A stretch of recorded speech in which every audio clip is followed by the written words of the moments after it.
Hello everyone, आपका स्वागत है मिस्ट्रीज ऑफ हिमालयाज में। मैं हूं आपका host Divyansh Dabral. Thank you हमारे साथ जुड़ने के लिए। इस पॉडकास्ट में हम कुछ हिमालय की कहानी और रहस्यों के ऊपर चर्चा करेंगे। मेरा जन्म उत्तराखंड के पहाड़ों में ही हुआ है और मैंने अपना काफ़ी समय इसके आसपास की चोटियों को एक्सप्लोर करते हुए बिताया है। और इन पहाड़ों में छुपे काफ़ी ऐसे किस्से और रहस्य मुझे मिले हैं जिन्होंने मुझे काफ़ी अचंभे में रखा है। और हमारा मानना है कि आप में से भी काफ़ी सारे ऐसे लोग होंगे जिनके कुछ ना कुछ दोस्त, आसपास के लोग इन्हीं पहाड़ों से निकल के आए हैं और इन कहानियों को वो अपने साथ लेके आते हैं। तो हम कोशिश करेंगे कि हम ऐसी कुछ रोमांचक किस्से और कहानियाँ आप तक लेकर आएँ जिससे आप लोगों को भी एक झलक मिले हमारे इन पहाड़ों की। तो इसी कश्मकश में हमारे साथ जुड़ेंगे मेरे एक बहुत ही अच्छे दोस्त Abhay Chauhan. Abhay, welcome to the show. So, hi Divyansh, thank you for inviting me in this show. तो हम जो ये पॉडकास्ट शूट कर रहे हैं, इसका एक मकसद ये भी कह सकते हो आप लोग कि हम आपको पहाड़ों की रूट से जोड़ना चाहते हैं फिर से। Exactly. कई सारी ऐसी चीज़ें हैं जो कईयों को नहीं पता है, इवन जो लोकल्स यहाँ रहते हैं, जो अपना ये गांव छोड़ के बाहर शहरों की तरफ गए हैं, उनको उनके रूट से जोड़ने के लिए। एग्जैक्टली वो जैसे काफ़ी सारी ऐसी कॉमन कहानियाँ होती हैं जिनके बारे में काफ़ी लोगों को पता रहता है। जैसे फॉर एग्जांपल कैलाश का जो पूरा मिस्ट्री है, तो बहुत सारे लोगों का फैसिनेशन उससे बना रहता है। और जैसे येटी की स्टोरी है, बट ये सब वो ऐसे किस्से हैं जो काफ़ी कॉमन है, जो आप लोगों को हर जगह सुनने को मिलेंगे। बट काफ़ी ऐसी कहानियाँ हैं जो इन पहाड़ों के छोटे छोटे गाँव में छुपी हुई हैं, जिनके बारे में सिर्फ उन गांव वालों को ही पता है या फिर उनके पूर्वजों से जो कहानियां उन तक पहुंची हैं, बस वही एक माध्यम है उस कहानी के आगे बढ़ने का। तो हमारी कोशिश यही है कि उन छोटे छोटे गांवों की उन कहानियों को भी आप तक लेकर आए, ताकि वो कहीं इस आजकल की भीड़ में गायब ना हो जाए। तो ऐसी ही एक छोटी सी कहानी हम आपके लिए लेकर आना चाहेंगे अभी, ताकि आप भी हमारे इस शो के जरिए जाने उन पहाड़ के रहस्यों को। तो जैसा कि आपने बोला दिव्यांश कि कई सारे रहस्य हैं इन पहाड़ों में, तो आपने कैलाश के बारे में बोला कि कैलाश का रहस्य है, बट वो एक चीज़ ऐसी है कि मतलब किसी ने आंखों देखा नहीं देखा है वो Exactly. वो रूमर्स भी कह सकते हो आप, या फिर किसी ने देखा है पर वो नहीं बता पाते हैं। बट जो हम आपके साथ एक्सपीरियंस ला रहे हैं वो आंखों देखा है, खुद का एक्सपीरियंस करा हुआ है, जो इवन आज की डेट तक वो फॉलो होता है। कई सारे ऐसे त्योहार होते हैं जो होते तो बहुत बड़े हैं और काफ़ी इम्पोर्टेंट होते हैं, पर लोगों को उनके बारे में नहीं पता क्योंकि वो इनसे जुड़े नहीं हैं। तो इन्हीं से रिलेटेड हम आपको कहानियाँ सुनाएंगे। एग्जैक्टली। और जैसा कि मतलब आप लोगों को भी आपने कहीं ना कहीं सुना होगा अपने आसपास की बुरी नज़र, ब्लैक मैजिक और देवी देवता। तो इन सब चीज़ों में जो मानने वाले लोग हैं उनका विश्वास है, इसकी वजह से ये चीज़ें चली आ रही हैं। और जिन लोगों को इन पे भरोसा नहीं रहता वो इसको साइंस से जस्टिफाई करने की कोशिश करते हैं या फिर कोई बेसिक रीजनिंग करने का ट्राई करते हैं इससे, बट उनको कुछ इसका रिजल्ट मिलता नहीं है।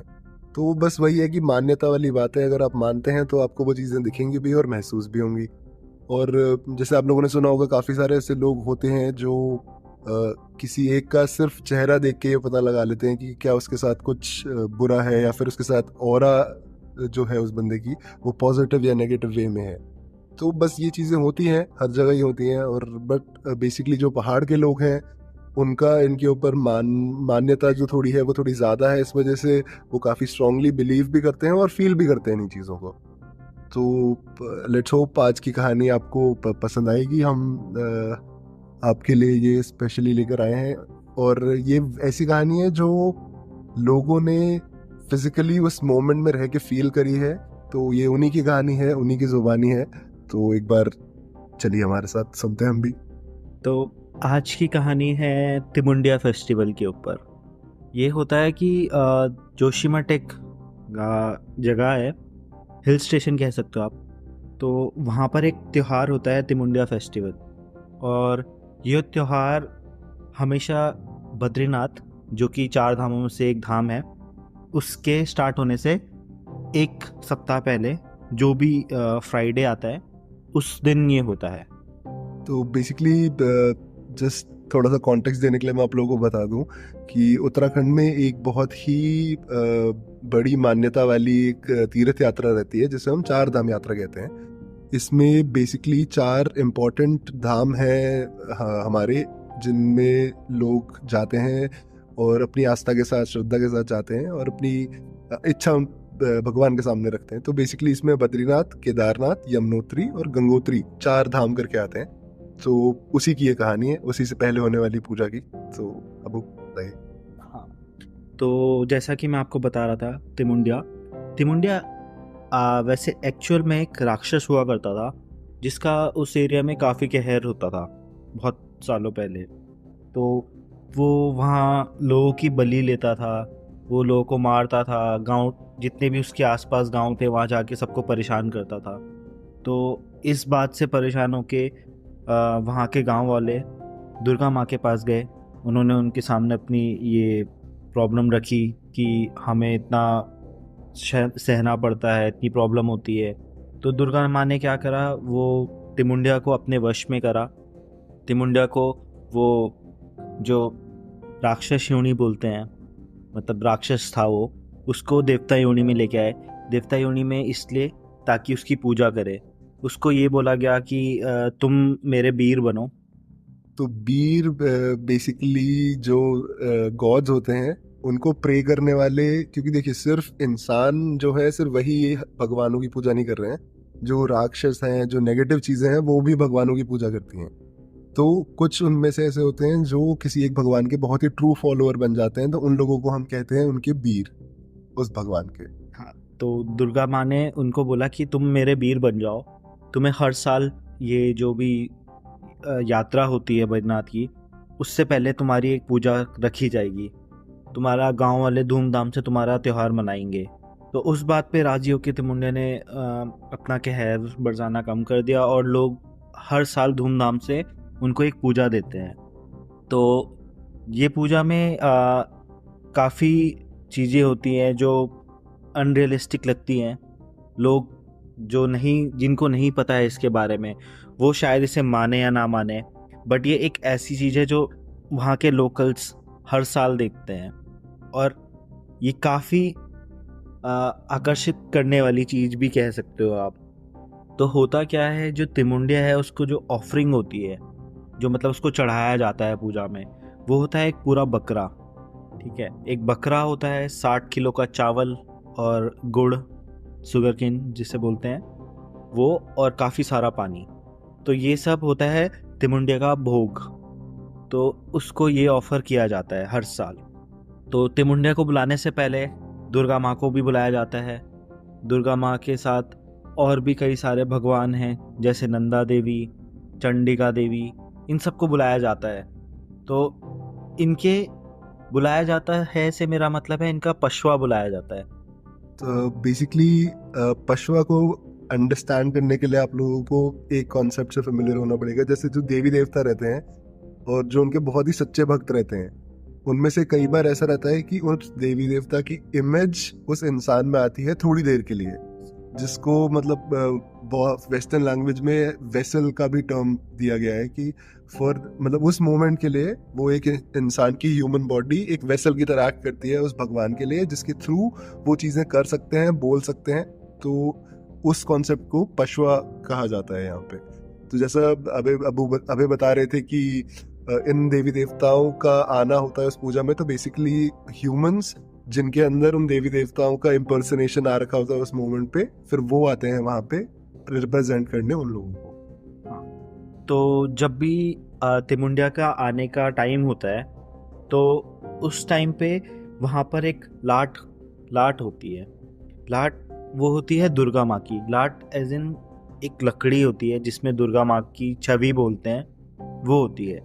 तो जब वो लाट को लोगों के सामने लाया जाता है, ठीक है, तो वहाँ पर तिमुंडिया क्या करता है, वो उस लाट पे जाने की कोशिश करता है, वो लाट पे जाने का मतलब है, मतलब वो भगवान के चरणों पे जाना चाहता है। तो उस टाइम पे वो है तो वो राक्षस योनि का ही था, तो डरावना भी काफ़ी है। और जिस पे उसका पशवा आता है वो भी काफ़ी खतरनाक से दिखते हैं उस टाइम पे, टू बी ऑनेस्ट। लोग डरते हैं काफ़ी देखने से उनको। और ये सब पूजा होती है वहाँ के एक जोशीमठ के एक बहुत ही फेमस मंदिर, नरसिंह मंदिर में। तो अब वहाँ पर कई लोग आए रहते हैं उनका ये फेस्टिवल देखने। तो लोगों को पहले ही सूचित किया जाता है कि जिस टाइम पे तिमुंडिया आता है उस टाइम पे कोई उसके आसपास ना रहे, क्योंकि तिमुंडिया जब आता है वो काफ़ी एग्रेसिव होता है और काफ़ी भूखा भी होता है। तो सबको ये पहले से ही सूचित किया जाता है कि उसके आसपास ना रहें, क्योंकि वो फिर किसी के भी ऊपर अटैक कर सकता है। तो अब जब वो लाट की तरफ जाता है, तो जब वो पहुंचता है उस लाट की तरफ, तो उसके चारों तरफ एज इन मतलब उसके लेफ्ट एंड राइट पे दोनों जगह पे एक पशवा खड़े हो जाते हैं, ताकि वो बेकाबू ना हो और वो उसके पास ही रहे, लाट के पास अपनी देवी के चरणों पे रहे। अब इसी टाइम पे क्या होता है, जब थोड़ी देर वो लाट के पास अपनी पूजा वूजा करता है, अपने मतलब अपना स्नेह दिखाता है उनको, उसके बाद आती है उसकी ऑफरिंग की बारी। तो वो एक मंदिर के पास पे जाके, वहीं पे एक छोटा सा मंदिर है, उस पे पास पे जाके वो पहले तो वो बकरी की बलि लेता है, खुद ही मारता है वो बकरी पूरी, और उसको वो मार के बीच में लेके आता है जहाँ पर लाट होती है। और वो लाट के चारों तरफ गोल घेरे में घूमते घूमते वो पूरी बकरी खाता है, पूरी की पूरी, जो उसे बकरी ऑफर हुई होती है। तो उस टाइम पे जब वो खा रहा होता है तो वो पूरा कच्चा खाता है उसे। तो वो एक दृश्य इतना डरावना सा लगता है, क्योंकि मोस्टली ह्यूमंस कच्ची मीट नहीं खाते हैं, और वो भी खुद काट के, और साथ में खून भी पीते हैं उसका। तो वो काफ़ी एक डरावना सा मंजर होता है उस समय देखने में। कई लोग तो डर जाते हैं उसको देखने में, आंखें बंद कर लेते हैं अपनी। बट वो ये भी है कि ये फेस्टिवल ऐसा है कि लोग देखने से कई सारे गांवों से आते हैं देखने, अलग अलग गांवों से आते हैं, ज़िले से आते हैं देखने, क्योंकि काफ़ी फेमस फेस्टिवल है उत्तराखंड का। तो जब वो खाते हैं तो वो कुछ कुछ जो कच्ची मीट होती है वो लोगों की तरफ भी फेंकते हैं, एज इन उनका प्रसाद। तो वो फेंकते भी हैं। और इसी में क्या होता है, जब वो मीट खा लेते हैं उसके बाद वो पूरा एक परात परात बोलते हैं, एक प्लेट जैसी बड़ी सी, उसमें चावल डाल के लेके आता है, चावल और गुड़। और वो चावल भी कच्चा होता है, वो कच्चा चावल और गुड़ मिला के, उसमें थोड़ा सा पानी मिला के, वो पूरा 60 किलो का चावल भी वो खाते हैं जो उनकी ऑफरिंग में होता है। और ये सब होता है जब वो गोल घेरे में चक्कर लगा रहे होते हैं अपनी माता की लाट के पास पे। तो ये लोग और जो आजू बाजू के लोग होते हैं, जो वहाँ के स्थानीय लोग होते हैं, वो एक कह सकते हैं आप लोग भजन जिसे बोलते हैं, भजन टाइप का गाते हैं, जागर बोलते हैं, जागर गाते हैं, ताकि वो उसको प्रसन्न कर सके, उसको अच्छा लगे कि उसका कोई फेस्टिवल उसको कोई मान रहा है इतना। तो ये फेस्टिवल होता है पूरा शाम शाम के 4-5 बजे तक। तो ये होता है तिमुंडिया फेस्टिवल। फिर इसके बाद क्या होता है, जिस पे तिमुंडिया जी का पशवा आता है, तिमुंडिया देवता का पशवा आता है, वो इंसान अपने घर जाके पूरा 1 से 1.5 किलो तक खिचड़ी भी खाता है, क्योंकि जो उसने दिन में पूरा खाया होता है, ये चावल हो गया, ये मीट हो गई, ये उसके लिए नहीं होता है, ये होता है तिमुंडिया के लिए। तो देखा जाए तो एक तरह से वो भूखा ही था, तो वो वापस आके वो 2 किलो चावल खिचड़ी बना के वो खाता है। तो ये एक ऐसी स्टोरी है जो हर साल होती है और काफ़ी रियल है। अगर आप लोग को भी ये देखना है तो आप भी आ सकते हैं जोशीमठ, क्योंकि बद्रीनाथ खुलने से 1 सप्ताह पहले जो भी फ्राइडे होता है, ये हर साल ये फेस्टिवल उस दिन होता है। अब इसमें एक और चीज़ है, कई लोग, आप मानो या ना मानो, जैसे कई लोग नहीं मानते इन सब चीज़ों में, तो उनके लिए एक और एग्जाम्पल मैं लाना चाहता हूँ। जोशीमठ में कर्नल हुआ करते थे, तो वो कर्नल भी काफ़ी लोग की तरह थे कि वो नहीं मानते थे इन सब चीज़ों में। तो उन्होंने क्या करा, उन्होंने बोला कि जिन पे पशवा आता है वो इतना सब खाते हैं और उसके बाद घर जाके वो अलग से खिचड़ी भी खा रहे हैं, तो ये पॉसिबल कैसे है और इतना सारा खाना जाता कहाँ है। तो स्थानीय लोग ने कई बार उन्हें मना भी करा है कि आप ऐसे भगवान पे उंगली मत करो, कि आप भगवान के अस्तित्व पे उंगली मत करो। तो वो नहीं माना, वो कर्नल नहीं माना। तो उन्होंने क्या करा, उन्होंने अगले साल उस पशवा पे एक एक्सपेरिमेंट करा, मतलब उसकी जांच करी कि इतना सारा खाना जाता कहाँ है। तो जब उन्होंने उसको एग्जामिन करा उस पशवा को, तो उनको उसका पेट पूरा खाली मिला और वो अचंभे में आ गया कि ये कैसे हो सकता है। ये बंदे ने इतना सारा खाना खाया, इतना पानी पिया, इतना मीट खाया, फिर भी इसका पेट खाली कैसे है। और उसके बाद उसने घर जाके चावल भी खाया, खिचड़ी, तो ये कैसे हो सकता है। वो अचंभे में आ गया। तो इस बात से वो मान तो गया था कि कुछ चीज़ें ऐसी होती है जो साइंटिफिक भी प्रूव नहीं कर पाते लोग। तो अब बात इसमें ये आई कि ठीक उस दिन के बाद से वो जो कर्नल थे वो बीमार रहने लग गए। उन्होंने कई जगह अपना इलाज कराने की कोशिश करी, कई डॉक्टर को दिखाया, कई बड़े बड़े अस्पतालों में गए, बट उन्हें उसके बारे में कुछ नहीं पता चला। वो कहीं भी जाते थे वो बीमार ही रहते थे, उनकी सारी रिपोर्ट्स नॉर्मल आती थी पर वो बीमार रहते थे। तो बाद में उन्हें लोगों ने बोला कि आपने भगवान के अस्तित्व में उंगली उठाई थी, तो ये उसका दंड है जो भगवान ने आपको दिया है। तो उसके बाद वो कई साल बाद गए वापस, उन्होंने देवता से माफ़ी मांगी, बोला कि आज के बाद ऐसा नहीं होगा, और उसके कुछ टाइम बाद ही वो ठीक हो गए थे। तो आज तक जब भी वो त्यौहार होता है, पहले तो आर्मी की कुछ सीटें जो उस फेस्टिवल में वीआईपी सीट्स बोलते हैं जिन्हें, वो आज भी आर्मी की सबसे पहले बुक होती हैं। और जो वो कर्नल थे उनके घर से हर साल पूजा में देने के लिए भेंट आती है। अगर वो ना भी आ पाए तो उनके घर से कोई आता है, नहीं तो वो पूजा हर साल उनको आती ही आती है देवता में, उन कर्नल की तरफ से। तो ये एक ऐसी चीज़ है जो उन्होंने अपने आप एक्सपीरियंस करी। वो भी नहीं मानते थे इन सब चीज़ों को, बट उन्होंने खुद से एक्सपीरियंस करी। तो देखा जाए तो कई लोग इससे रिलेट भी कर सकते हैं, और मतलब किसी ने ऐसा फील करा हो कभी ना कभी अपनी लाइफ में, जो ये चीज़ें होती है। ये आपको शहरों में इतना नहीं पता चलेगा, बट जब आप अपने रूट से जुड़े होंगे, अपने गांव तरफ जाएंगे, तो आपको इन सब चीज़ों का महत्व पता चलेगा। एग्जैक्टली। और जब तक हम इन चीज़ों से जुड़े हुए हैं तभी तक इनमें शक्तियाँ भी हैं। जैसे कई लोगों का मानना ये है कि जिस भगवान के जितने ज़्यादा भक्त होंगे उतनी ही ज़्यादा शक्ति उस भगवान में होगी। और जिस तरह कहते हैं कि अभी करंटली इस जो ये सदी चल रही है, इसमें जो सबसे ज़्यादा मान्यता है भगवान की, वो इस समय शिव भगवान की, क्योंकि सबसे ज़्यादा भक्त इस समय शिव भगवान के हैं। तो उसी तरीके से कहीं ना कहीं आप लोगों को ये भी मानना पड़ेगा कि कुछ चीज़ें ऐसी हैं जो साइंस भी एक्सप्लेन नहीं कर सकती, और वो सिर्फ इस बात पर चली आ रही हैं क्योंकि हम लोगों के पास तो हमारे पूर्वजों से उनके बारे में कुछ कुछ कहानियां हैं जो चली आ रही हैं। इसी बात पे दिव्यांश में एक और चीज़ ऐड करना चाहूँगा। जी हो। जैसे आपने बोला कि भगवानों की शक्ति उनके भक्तों से बढ़ती है, तो हाँ ये बात सच है।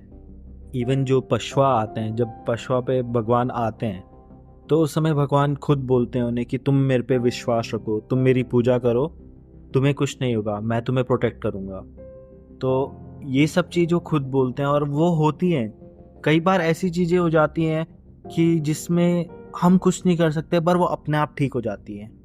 कुछ लोग इसे लक भी बोल सकते हैं, पर कुछ लोग इसे अपने देवता का आशीर्वाद कहते हैं। एग्जैक्टली। और इसी आशीर्वाद के लिए हम सब लोग ही लगे पड़े हैं। कहीं ना कहीं हम सभी चाहते हैं कि हमारे भगवान की हमारे ऊपर कृपा बनी रहे, और बस उन्हीं की श्रद्धा में हम लगे रहते हैं। तो अगले एपिसोड में, अभी एक थोड़ा सा स्पॉइलर दे देता हूँ आप लोगों को, अगले एपिसोड में हम आपके लिए लेकर आएंगे एक ऐसी कहानी जो कि उस पूजा के बारे में है जो कि एक गांव में 100 साल बाद हुई। क्योंकि अब ये तो आपको जानने के लिए अगला एपिसोड ही देखना पड़ेगा। तो जल्दी ही आते हैं हम आपके साथ अगले एपिसोड में, एंड आई होप आपको हमारा पॉडकास्ट पसंद आया हो। बट ये जो 100 साल बाद वाली पूजा है ये काफ़ी रोमांचक होने वाली है, तो प्लीज़ ज्वाइन करिए हमें अगले एपिसोड में। जल्दी ही वापस आते हैं। This is your host signing off, Divyansh. Thank you, Obe, for coming on the show. Thank you, Divyansh. Thank you, everyone.